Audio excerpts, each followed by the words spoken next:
La regla de oro del coordinador de grupos. Muchas personas en el ámbito a veces piensan que lo primordial para poder trabajar o coordinar a un grupo son las técnicas. Y las técnicas, si bien podemos verlas como herramientas auxiliares, por así llamarlas, son más un medio que un fin.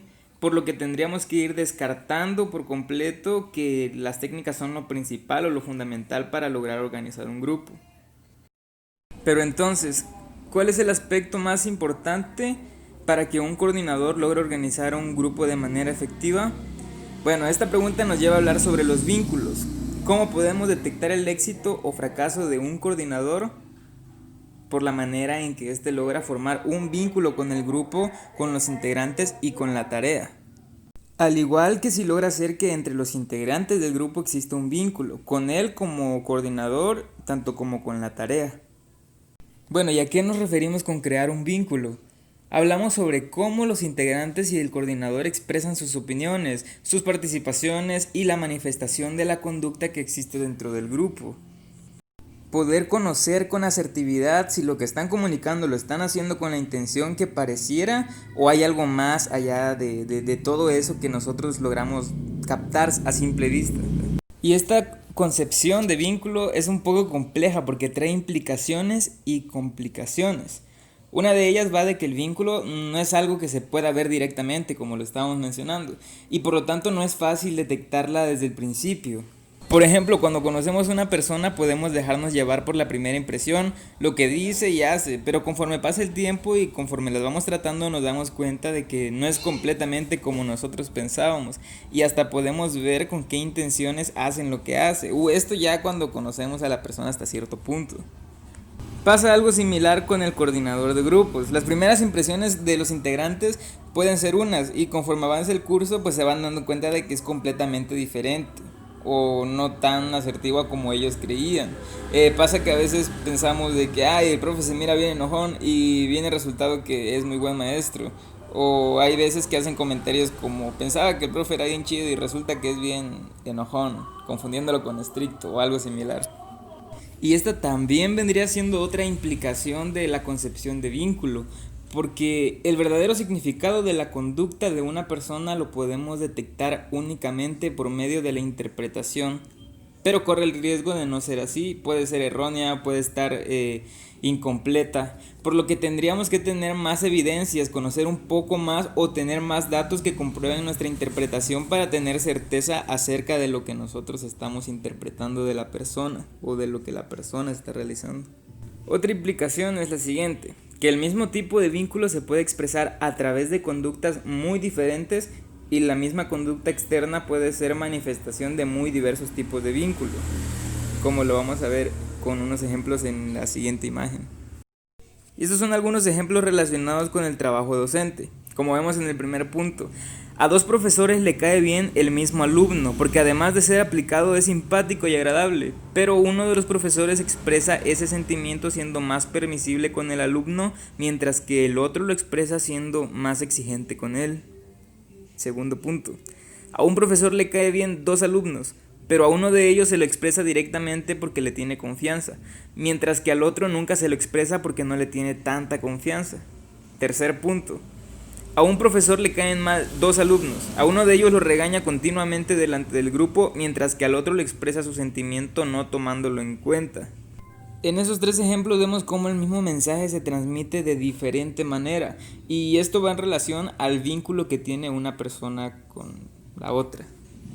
Bueno, dejando en claro que un vínculo es la relación que tiene una persona con otra, hace unos segundos dije que el éxito o fracaso de un coordinador va de cómo o qué vínculo logra relacionar entre los alumnos, la tarea, coordinador y alumnos.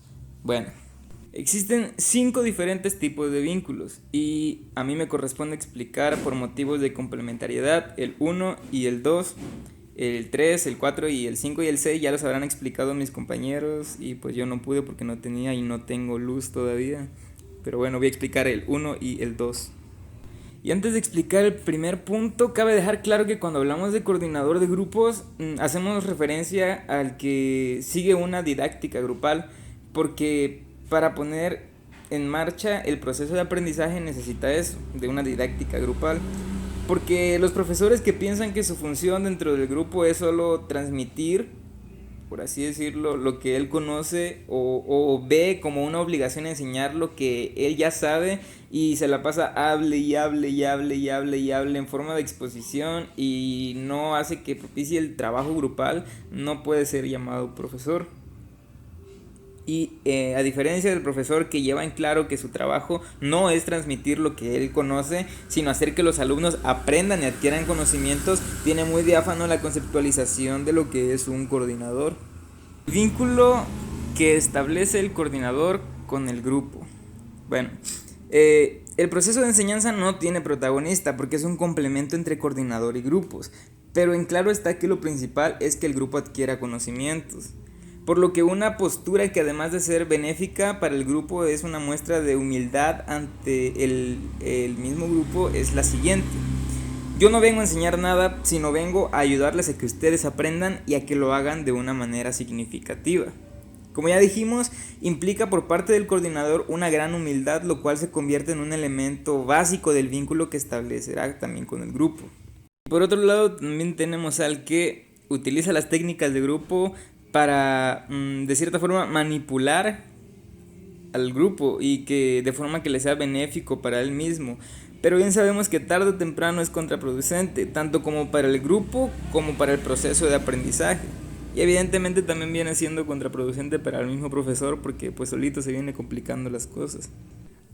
Algunos otros coordinadores se llegan a sentir atacados cuando algún alumno critica la forma en la que trabaja o proponen hacerlo de una manera distinta y reaccionan a la defensiva porque se olvidan de su función principal, se ponen autoritarios y verticalistas, recae toda la responsabilidad y la oportunidad de tomar decisiones sobre él, no permiten que el grupo sea participativo en cuanto a la forma en la que van a trabajar y este vínculo evidentemente también es contraproducente para el proceso grupal. A otros les gusta sentir que el grupo depende de él para aprender o adquirir conocimientos y a lo largo del proceso, ya sea explícita o implícitamente, le hacen creer al grupo que si no está presente ellos no pueden solos y que él es el único que puede y sabe, que es por eso que él está allí. Caen en la soberbia intelectual ante el grupo. Este último puede confundirse y algunos pensarán, bueno, ¿y qué? ¿No es esa la función del coordinador? ¿Ayudar a que aprendan? Pero en el primer caso vemos la humildad y el otro se contrapone con la soberbia. El uno es una ayuda para llegar al conocimiento y en el otro se cree completamente necesario y que sin él no se va a poder. En pocas palabras, el vínculo que se debe crear y establecer con el grupo es uno con sentido de colaboración y con el fin de adquirir conocimientos y aprendizajes significativos. Habría que dejar de lado los vínculos de dependencia, de sumisión, de competencia, defensa, complicidad, el desolapamiento, etcétera, etcétera. El vínculo que el coordinador logra que el grupo establezca con él. Aquí podemos decir que es la contraparte del que vimos apenas. Hay que hacer que el grupo sienta al coordinador como una ayuda para el logro de aprendizajes significativos. Es normal, y no porque sea normal significa que esté bien, que los alumnos en nuestro sistema educativo vean al profe como el único que sabe, que para aprender solo hay que llegar, sentarse, escucharlo hablar todo el día y nada más. Y que todo recae en él como una figura de autoridad máxima y que se monopoliza el conocimiento. Se van a la idea de que lo importante es sacar 10 cuando el 10 en realidad no significa otra cosa más que el alumno cumplió y ya. Hay que borrar esa idea y dejar en claro que el coordinador está para ayudar en el proceso de aprendizaje, para que todo vaya más fluido en el aula y en el grupo, y crear este sentido de colaboración y no solo decirlo, sino transmitirlo a través de las acciones. Bien dicen que la mejor escuela es el ejemplo y es allí donde se pone en práctica lo aprendido en sentidos de colaboración con un fin que será pues el aprender de los alumnos. Y bueno, eso era lo que correspondía a mi exposición. Una disculpa por no poder haber enviado antes y si se escucha mucho ruido de fondo, pero no hay luz en mi casa y no tuve oportunidad de hacerlo un poco mejor, profe. Gracias.